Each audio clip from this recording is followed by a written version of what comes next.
G'day and welcome to another video with BetterPix. Hope this finds you all well. Today's video we're going to look at the color adjustment options that are available within Adobe Lightroom. There's plenty in there, and particularly when you're working with raw or digital negative files, it really gives you maximum flexibility to adjust and edit your colors in exactly the way that you want to, achieving the results that you want to achieve. So let's have a look at it. All right, so you can see we're here in Adobe Lightroom and we're currently in the details view. If you're not seeing this option, then if you just navigate down to the bottom over towards the left hand side, you can see there's three views. There's square grid, which gives you small thumbnails, compare, which gives you two images to compare with each other at one time, which you can edit in, or detail, which gives you one image viewed at a time. This is my favorite because I'm really able to look closely at the detail of the image and get an overall idea of how it's looking and how the edit is going. Today we have three images that I photographed in Kathmandu in Nepal. First one is a view over the city. Second one is an elevated view from a restaurant top looking down the streets at dusk. The other one is sunrise in a local market in Durbar Square. Fantastic opportunity for photographing the daily activities of life in Kathmandu. It's an incredible city and one I definitely recommend visiting if you have the opportunity. For today, we're only going to be looking at the color panel, which you can see is the second one down. Now, I do know that under the adjustment options, for example, the adjustment brush, you can make specific color adjustments. However, we are going to be looking at selective edits using the adjustment brush in a later video. So for today, we're just going to be looking at this color tab. If we hit that little left-hand arrow, or right-hand arrow, left on the left-hand side, you can see that it opens up a whole bunch of options for us. You can see in the first section there, we have the temperature, tint, vibrance, and saturation. And then down a little bit further, we have the color mixer, which we have the option to adjust different colors or our hue, saturation, and luminance across all of the color spectrum. Some fantastic options in there. We also have the point color, which allows us to select a photo within the image using an eyedropper. And we also have color grading, which we have actually looked at in a separate video we won't be looking at today. However, I will link the color grading tutorial below in the description of this video, so definitely check it out.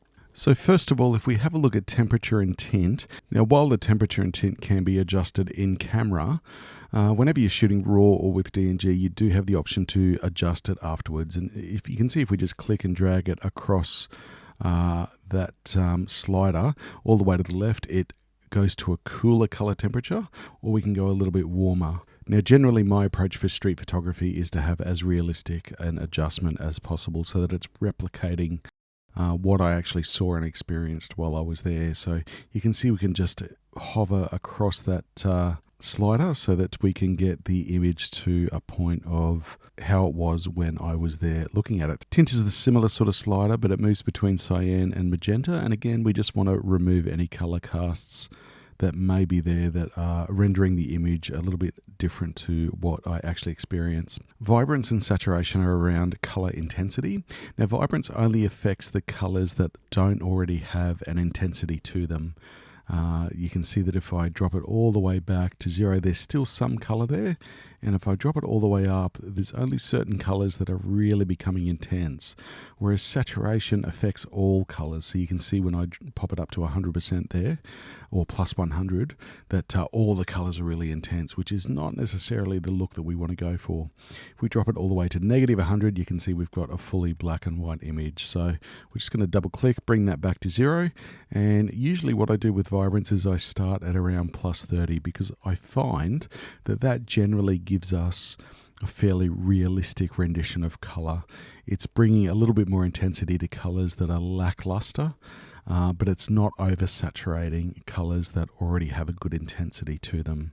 And I'm pretty happy with that result for this image. If we have a look at another image, again, looking at the temperature, dropping it down to a cooler or up to a warmer, you can see that it gets quite unrealistic quite quickly. So it's just a case of adjusting on that slider to the point where we have a realistic looking image. Now, of course, you may not be looking for realistic results. You may be looking at manipulating or changing that color to an unrealistic state, and that's completely fine. For the images that I'm demonstrating today, they are more of a realistic representation that I'm going for with the photos on display, and that's why I'm looking for that sort of natural look. All right, the third image you can see was first thing in the morning. I've added a little bit of warmth there. Straight out of camera, it was a little bit flat and didn't kind of represent what I was seeing on the day. So just increasing that warmth a little bit, you can see it's giving it that nice morning glow, which was there when I visited the location. The tint, I've just added a little bit of magenta because there was a bit of a cyan wash across it. And I just increase that a little bit again till I get a realistic representation of what was there. Again, vibrance, I'm going to pop that up to about plus 30. I'm pretty happy with that. Sometimes I go a little bit less or more, depends on the image, but for this one, plus 30 is working really well. Not really feeling the need to add any saturation there. All right, let's go back to our original image and we can start to have a look at the color mixer, which is the next color adjustment option that we're going to have a look at. All right, we're going to start with color, which is what it starts with by default. And basically between color and the hue, saturation, and luminance, you're achieving the same thing. It's just a different way of getting there. So with color, you can select each of your colors and then adjust the hue, saturation, and luminance. So all this is doing is, rather than the first option that we looked at in applying those adjustments across all of the images, it's simply applying those adjustments, hue, saturation, and luminance, to only the specific colors that we're selecting. For example, if we have a look at orange, if we feel like this wall is a little bit too intense, we can, in terms of color, we can actually drop the saturation of orange within the image, and you can see that that is dropping the intensity of that color down.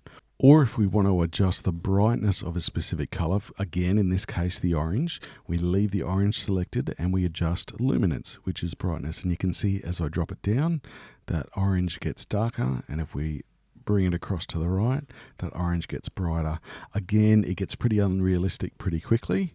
Even with the flexibility of a raw edit, we don't want to make unrealistic images for these particular images that I've chosen. All right, so I'm going to leave that where it is because I'm quite happy with how it looks. If we go down to hue, then we have each color available for a hue adjustment. So again, we're achieving exactly the same thing as we are on the color tab, just a different way of getting there. Once again, if we go down to saturation, we're adjusting the saturation of all of those colors, or we have the option for all of those colors in one view. Again, let's drop the saturation of that orange or increase it. You can see that adjustment taking place. All right, luminance, once again, we can drop the brightness of that orange or increase it. Once again, achieving the same outcome, but just getting there in a different way. All right, let's have a look at the overall image of Kathmandu. You can see there's a big, beautiful sky here. And normally what I like to do with the blues is just make a little bit of adjustment. So looking at the hue first, what the hue does is just adjust the nature of the color. So for example, if we start in the middle, you can see it's quite a nice blue. If we take it to the left, it turns it into a sort of aqua turquoise sort of effect. And if we go all the way to the right, it gives it more of a purple feel. Now, I find with hue, particularly if you're wanting to achieve natural looking images, that the adjustment is one that needs to be done very, very lightly.